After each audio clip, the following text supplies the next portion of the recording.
Let me bring this angle, Mr. Arafa, because we understand that the federal government have been seeking approach to see whether they could extradite someone from Finland to Nigeria.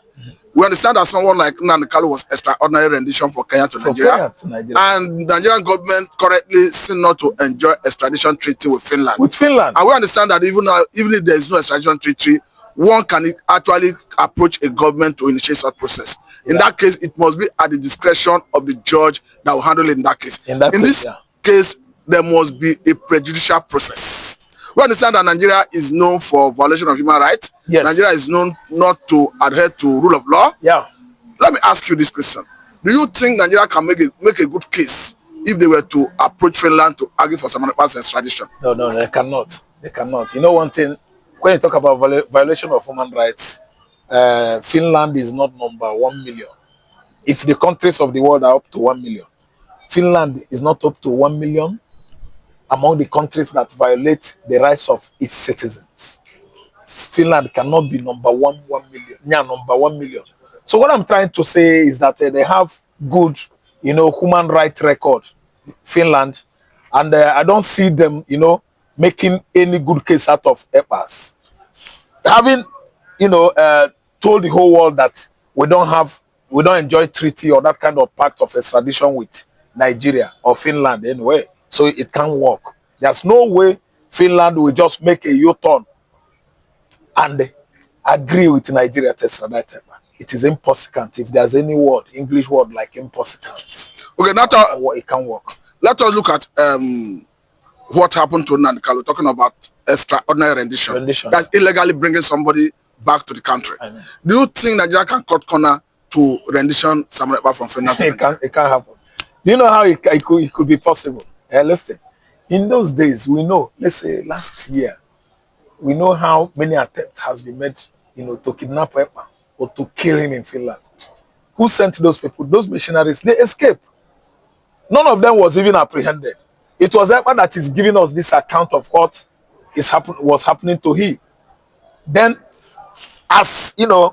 however, as a result of that, now Finland gave him bodyguards. Ekpa is moving with at least 4 bodyguards, just to make sure that he would not be cornered as Nigeria cornered him in the camp, and they legally brought him back to this. But let me dive into this area you mentioned the other day by yourself, that Finland pranked Nigeria. Yeah. That actually this man, Sam Ekpa, is not in any serious arrest or detention. Yes. Do you still hold that belief? Yes, I hold that belief. All the rumor that he was in prison, it was this. I listened to his ex-wife yesterday. She was not even lamenting that Ekpa is in prison or that maybe Finland is not doing the right thing to Ekpa. No. Nigeria was pranked. And actually Finland is maintaining their stance on Simon Ekpa. Because actually they are telling Nigeria that someone that you illegally brought into your country won you in the court. You won the case. You are still seizing him. How are we going to bring this one? Even if this one comes back and win again in the court, you can still hold him. You won't allow him to come out. And the two, he is our citizen. He enjoys our citizenship. So we're not bringing him back. Finland is a country, I believe, that has been pranking on Nigeria. Nigeria being what it is. Nigeria violates law that they actually made. And they flout it. The rubbish due process in Nigeria. The court itself has nothing to do with justice again in Nigeria.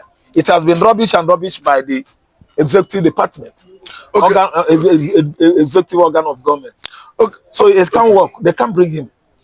Okay, Mr. Araf, we understand that this is the first time the president of Nigeria talking about Senator Ahmed Bola Tinubu will be officially talking about Samuel Ekpa. Yes. And we understand that there was news that made the round the other time saying that Nigerian government is running away from ICC. That Finland dragged Nigerian government to ICC to come and prove their case. Yeah. Now that the president officially have acknowledged that he's aware of the arrest, do you think Nigeria, if there's anything of that nature, Nigeria will be willing to engage Finland at the level of International Criminal Court of Justice? Captain, no.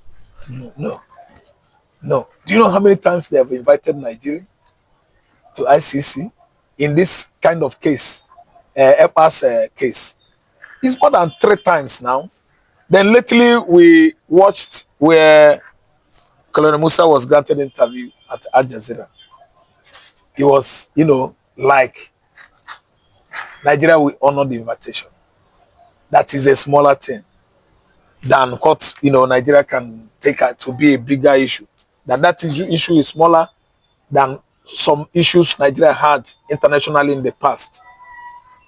I don't know what I understand. So, Al Jazeera interviewer or something, somebody like that, was just asking Christopher Musa, can you go? I said, Christopher Musa said, he answered in affirmative that he would go.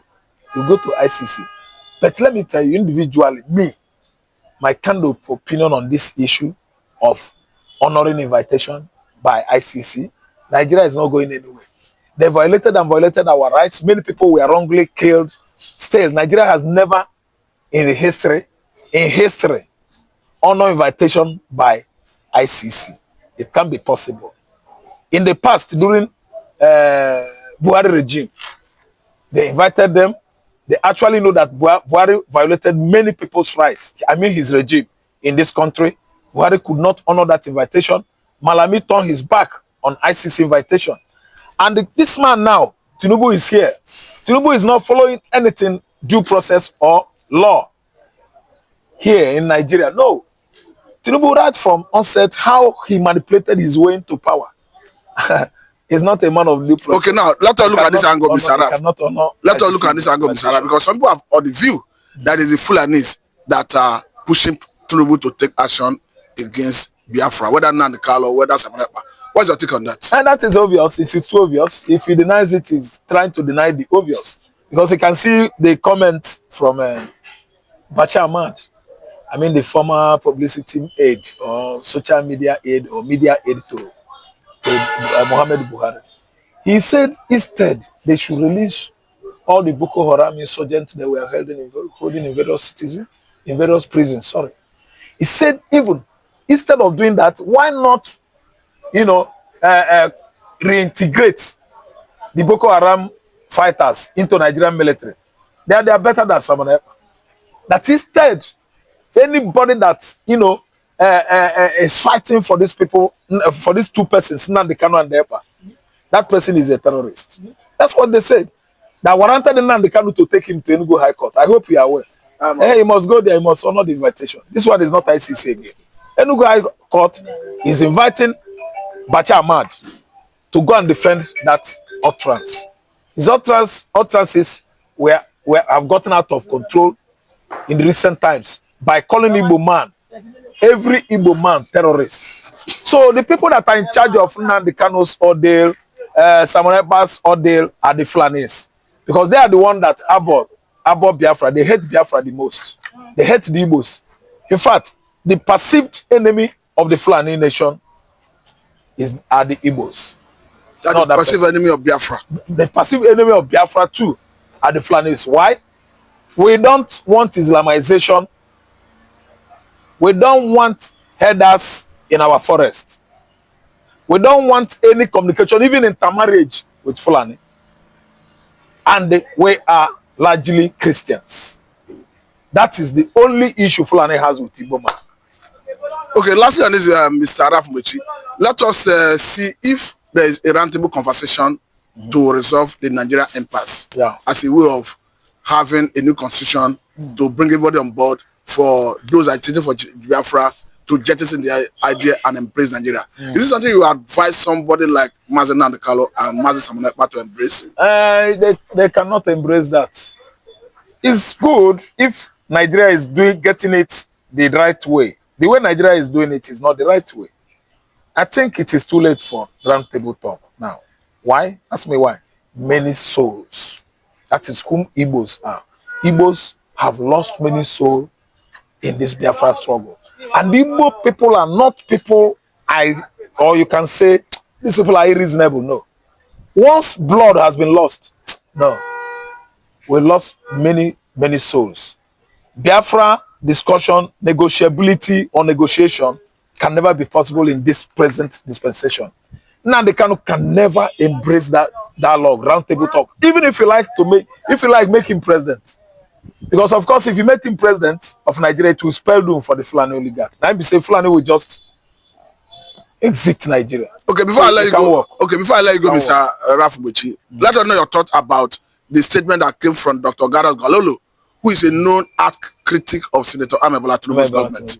He's calling the Igbos to join hand with the Fulanis, with the North, to fight Tinubu. Because according to him, that Tinubu's government is fighting Budejo, that is a military president, because he's a Fulani man, that they detain Nnamdi Kanu because he's a Biafran, and they allow Sunday Igboho go because he's a Yoruba man. Yeah. Do you foresee the Igbos joining the Fulani to fight Tinubu?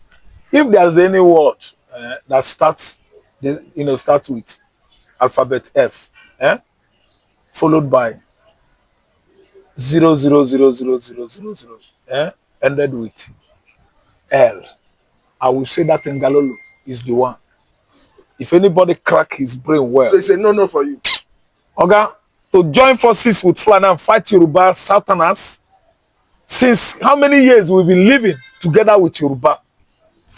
Yoruba the Southeast now. Most of the engineering work, civil engineer, builders in Igbo land are Yorubas. We've never misunderstood ourselves. We've been staying in Lagos for many years. Even there are Igbos that did not run. They didn't go outside Lagos during the war. They are secured here. I don't know what I understand. And Fulani man is trying to bring the Yorubas and the Igbos, hit their heads together so that we'll be fighting ourselves. We've never been enemies of the Yorubas, and the Yorubas have never been our enemies. Fulani should mind themselves.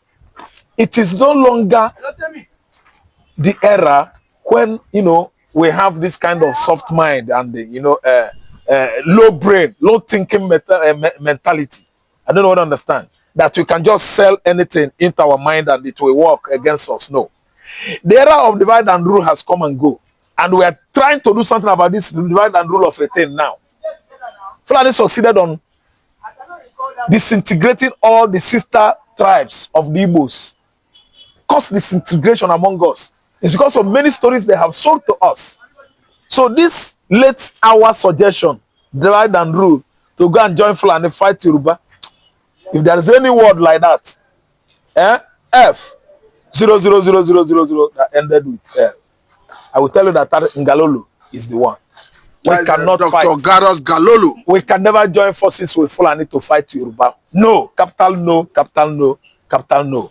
If there's any word F, triple O ended with L, he is the one. Lastly, let's look at the political solution to Nnamdi Kanu's travel, because we understand that from so many angles, so many people have spoken. The last time we saw senator from that region under the leadership of Senator Ena Abaribe meeting with the Attorney General of the Federation.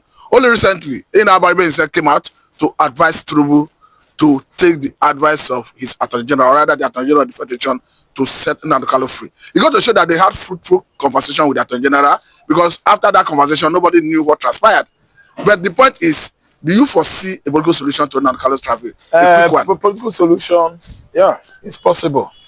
And again, I'm blaming all the, what do you call them, state actors, because they are the one in charge of Nnamdi Kanu's order. And then again, on the side of Tinubu, I always frown at the man because he's not doing anything so visible. He's not doing anything visible to at least indicate his willingness to set Nnamdi Kanu free. All fingers have been pointed or pointing at the political juggernauts of the Eastern region as the people that are holding Nnamdi Kanu. And if you ask me, my own opinion is that Tinubu has the willpower